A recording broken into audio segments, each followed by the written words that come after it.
guy is Adam Pierce right here. He's the lead singer. That's the original drummer, Jake Whitelaw. There I am on the right. And this is the now bass player, not the original bass player, but he's been in about 15 years now, so might as well be original. And yeah, so there we are doing a photo shoot. We picked this one up on the west side of Santa Cruz during that same photo shoot. As Taylor Boone is very talented, that photographer was also, really talented, and he was trying to get the sea spray behind us. So we stood still for minutes on end until, whoosh, bam, there's the shot. There we go, sea spray coming at you live. So here's my week of being famous in Santa Cruz, I guess you could say. It was also slightly a low point of my life, which I did a one-on-one with Steven, kind of told him about that. But I had some years where I was a little rough around the edges, and those were those years. But ironically, here I am on the cover of the Metro, and people were like, "Oh yeah, it's the guy who plays the three in front, awesome." And but yeah, there were some really good years of my life. We came into Santa Cruz as a new band, and that year we won we got second place in the Battle of Bands to the Expendables, which I'm sure you guys probably all know now. Those guys are just blowing up and skyrocketing. But yeah, so we got second place to them out of 58 bands, and out of several pictures, this is the one they chose, and just so happened to be on that bad boy. So I was excited about that. This is me on our third album, And Jake, which I'll kind of go over a little bit of a discography, but our third album was about 14 tracks, one being a hidden track, and this is me laying down the session work for that album. And as you can see, I'm pretty intense there. We had a very minimal time to make that happen because we were using the money that we won from the Battle of the Bands to pay for this. So it was like, let's lay it down, let's get it done. So in my zone, trying to do it as quickly and as efficiently as possible, and trying not to suck. So, so here is me and my bass player, Josh Fisher there. This was at the Santa Cruz Boardroom Skateboard Competition. We were the kind of the mid-show band there, and what's cool about that and about playing the style of music that we play is we've been a part of windsurf video, we've been a part of surf videos, skateboard videos, we're on numerous compilations, and this is kind of the fun stuff we get to do. I remember back in Tahoe we played a snowboard competition, this is a skateboard competition, and we got to be a part of a lot of that stuff, which is really exciting. So here's the discography, minus our first album, which should be right there. It was called Start a War. We released that in '98. This is our first, or our second album, Nothing to Lose. Kind of has that 7-Up logo going on. That was, I think, 14 tracks we recorded at Polk Street Recording Studios in Oakland. And then our third album, released in 2008, called And Jake.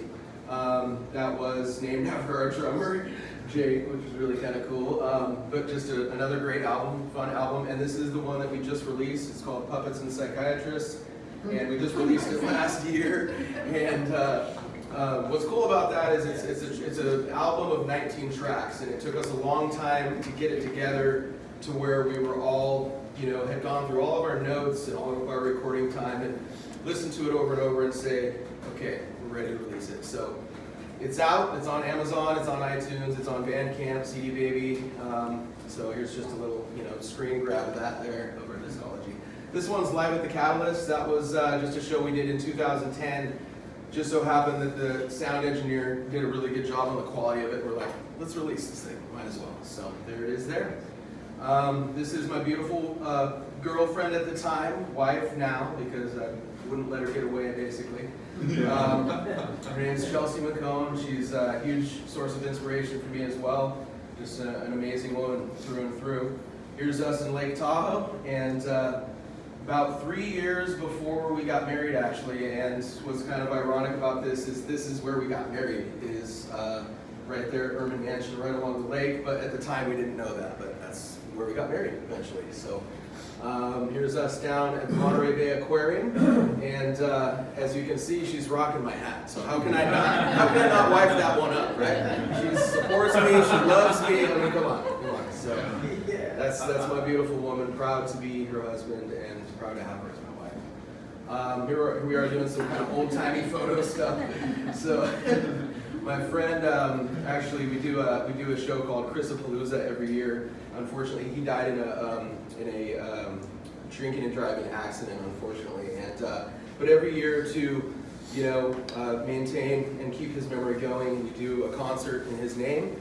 And they happen to own an old-timey photo studio, so we went up there after the concert that year, and the whole band kind of took shots with their significant others. And so this is us there. There's my dog. So I had to bring that one tonight because every day I come home, he's the guy coming up, hopping on me, licking my face, and making me feel all kinds of loved. And his name's Bugsy. We named him after Bugsy Siegel because I'm a half Italiano, so hey. Let's talk about some gangsters here. And anyway, he's got that big, cute, wet nose. I mean, how can you not love that? I just want to kiss that picture. So here I am. So I still play drums. Like I didn't ever give that up because I play guitar and 3 up front. I still do it. But this is. I was sitting in with a band called the Backup Razor this year, and that year we did a tour that started in San Francisco. Went San Francisco, Santa Cruz, San Luis Obispo, Santa Barbara, San Diego, Ensenada, and then we went to Las Vegas, and this is one of the shows we did, and there I am thumping on the drums. It was a very fast-paced type of music, so, just really, really fast type of stuff. So there I am going crazy on the drums. Here's another picture. This is, there's me going nuts. Mikey's over here laughing. My facial expressions are, I guess, one of a kind, says my wife and many other people. But this is a band called Radioactive. Unfortunately, my wife's father passed away recently, kind of tragically, unfortunately. But this was a band that I was in with him. And they always say that, your daughter marries somebody who's a lot like their father. And me and him had a really strong connection, and without getting teary-eyed or whatever here, but I was in a band with him until his passing, and we kicked ass, big time. So, here we go, the usual suspects. You might notice this guy in the back there, fellow B&I member, Mr. Michael Butler.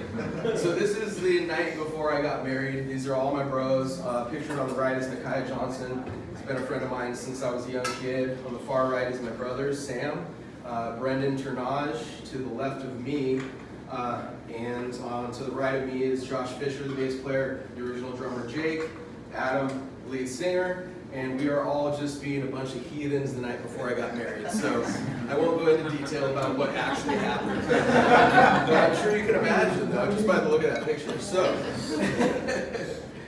and here's a picture of me and my mom doing some miniature golfing and just kind of, spending some time together. Like I said, my mom's my #1 fan and just a really cool person through and through. So I always love spending time with her. This is me and my wife and my dad. So an interesting fact about both my mom and my dad is they now do old Western reenactments. So they go and, they've got the guns that, have the blanks in them, and they do all that type of stuff. And they also do Civil War reenactments. So there's a picture of him kind of in his getup. He's kind of doing the old-timey thing right there. There's me and him on Christmas Day. I think I was 2003, 4-ish, but just enjoying each other's company, just having a good time. And, my dad's just like one of the funniest guys. One thing I respect about my dad is every time I came home from hanging out with friends or, just being out and about, he would always make it a goal to make me laugh. And I always thought that was the coolest thing because I would always come in the door, and whether it was something totally weird or something just random or off the cuff, he would get me laughing, and that's what I love so much about him. He's just got the best sense of humor. He always taught me, don't sweat the small stuff, and I carry that with me for sure. So that's pretty much kind of wraps up, me behind the flooring, but here's some flooring stuff here, guys, because I know I'm kind of closing in on the 10 minutes. So I just threw together some pictures. These are some jobs that are some of them in the mid phase and some in the completion phase. So this is a hickory product from Monarch Collection. It's a wide and long plank hickory, up to 9 feet long on these. I know Steve Pappas was concerned about length on his hardwood. Well, this is a line you might want to be in because it's a very long plank line. Very beautiful looking, nice grain. There's another shot of that project. It's just a gorgeous, looking product. This one is a character maple, so it's on the lighter side as well. It's in the blonde family, but as we all know, maple has a little bit less of the flowy and grainy character. It's more just sparse, but you still see your mineral streaks and knots, which a lot of people appreciate character in flooring. I know I do for sure, and so that's one of that. There's another shot of that there. This one was a project that we did that I'm really proud of. My guys did an amazing job on this. This was unfinished hickory in which we sanded, stained, and finished on site. And these are full treads that they put in. And I mean, you can tell the preciseness of the cuts up against the stair skirts.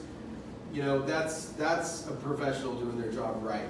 If you see gaps or somebody has to put quarter round up against those things, they're hiding imperfections. This is the way to do it. There's that same hickory floor, unfinished.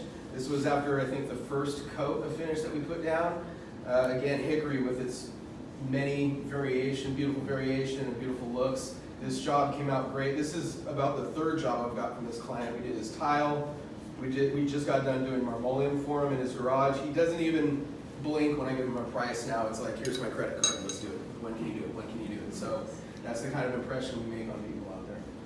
This is the same job. We did that tile bathroom. We're finishing flush without a transition piece. A lot of people like that. Nobody wants a toe stubber in their doorway, so that's what we do when people request that. We level it out to the exact same height through and through. So there's another shot of that. This one's a European oak product from Riva Floors. It's a South American make. They do all their manufacturing in South America, which is really cool. Has a lot of character, a lot of whitewashing in it. Even got the customer's feet in there. Shot there. Look at those feet. Those feet have character. Okay. So there's another